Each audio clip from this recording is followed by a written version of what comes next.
Hello and welcome to Gary's Garage, and in this episode we're going to be back working on my Ford Anglia.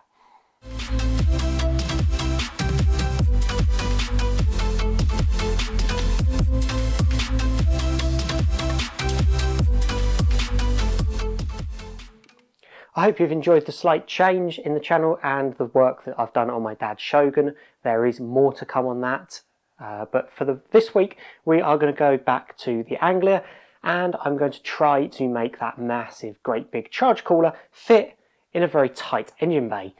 So first thing I need to do is get the old charge cooler out and get to a point where I can get it roughly in the position I want and see then what I'm going to do with all of the pipework for it.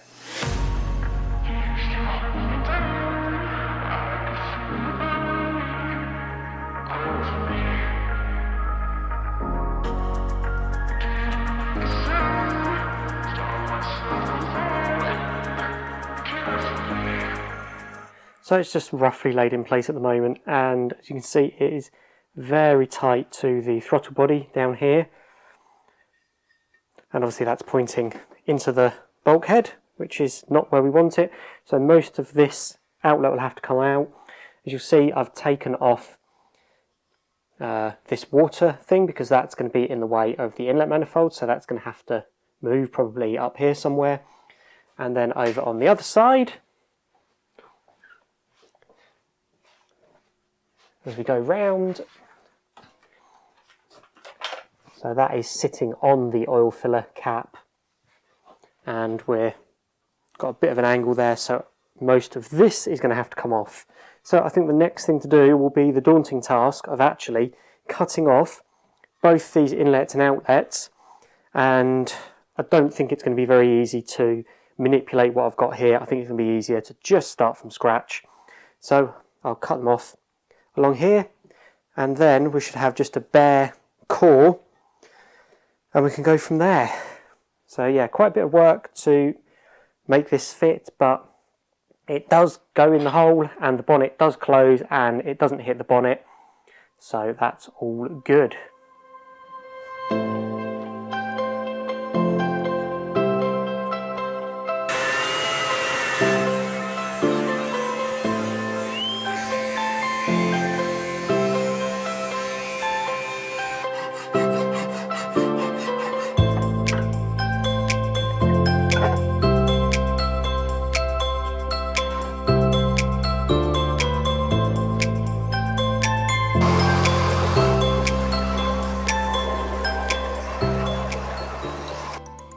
Okay, so that's it, roughly in the position it's going to go. There is clearance to the inlet manifold, clearance to the reservoirs for the brake and clutch, and it's just suspended at the moment on a couple of little bits of rubber just to give it plenty of clearance. And I think what I'm going to do is I'm going to bolt the charge cooler to the body, and then there will be obviously the silicone hoses between the throttle body and the charge cooler and the Y pipe and the charge cooler, and that will allow the movement of the engine. But because it is so tight to all of this and it's sitting all the way over the body, I think it makes more sense to bolt it to the body and let the engine move rather than try to bolt this to the engine and let this move with the engine, because there's also obviously the flip front has to come down, and that does just clear that front edge by 2 or 3 millimeters, which, yeah, clearance, there is clearance but not a huge amount, but clearance is clearance, as I've said many times before. So I think what I'm going to look at doing next is try to sort out a bracket or two so that I can get this charge cooler back in the same place on the body, because that's going to be my repeatable place, and then I can make everything else up around where this is currently positioned to hook it up to the air pipes. So I will try to now figure out how I'm going to make and attach some brackets to this. Okay, so slight change of plans since the last clip because it's a few days later. I've decided to try to get the charge cooler as central as possible in the engine bay. I didn't like it looking slightly kind of off to one side, so I'm going to try to move it into the centre. And what we're just doing at the moment is making up a small temporary bracketry system to hold the charge cooler at the right height, so that I can then start to make up the rest of it. So we've got just a couple of little bits of aluminium channel and a piece of Ladderex shelving bracketry, and they're going across the back there, so that should be the right height for the back of the charge cooler. And then we just need to do something similar across the front, and that will hopefully then hold it nice and level, and then it's not going to be precariously balanced on pieces of rubber in a big pile of it over there on the strut top. That's what it had been balancing on, so we can do away with that because it's not particularly easy to do any kind of manipulation with it. The slightest breath on it and it just moves. So hopefully this will be a bit stronger. I can even maybe throw a quick strap around it to hold it in the right place just while we're doing the fabrication work. So that's where we are at the moment. It's all horrible fiddly work that's horrible to film, so I'll be back in a moment with another progress update.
So that is now the inlet and the outlet mostly welded together. So as you saw from the inlet, I took a piece of the 63mm pipe, sliced it along its length and halfway through its diameter, and gently eased it out to make the nice curve, and then sliced off the end to put a nice angle on it so that the air as it comes in, it gets forced roughly that way.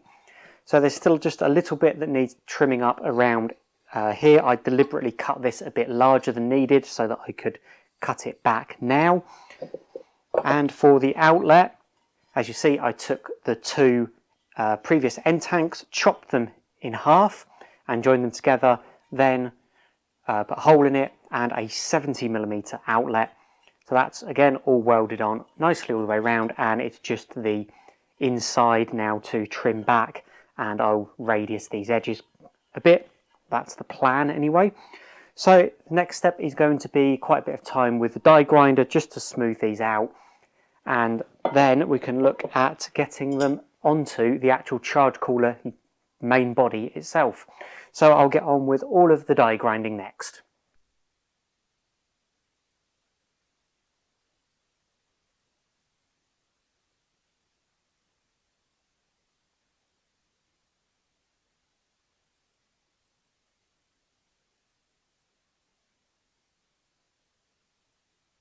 So I've got those nicely radiused off now, and that should be really nice for the air flowing in and out of these. So the next thing to do then is get these welded onto the actual charge cooler itself, and that's the scary bit.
So as is always the way with doing something custom, it always takes longer than you think, and it doesn't help when you change what you want to do halfway through doing it.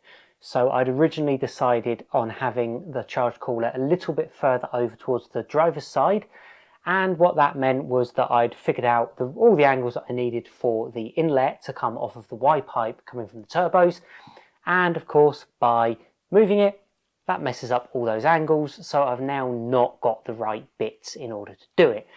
But what I have done is a couple of cardboard templates. So what I did was I put together a 90-degree bend at 63 millimeters and chopped it in half. And then by rotating one of those round, that gives a nice little S-bend, and that sits in there reasonably nicely, and that just needs a little bit of an expansion in the middle.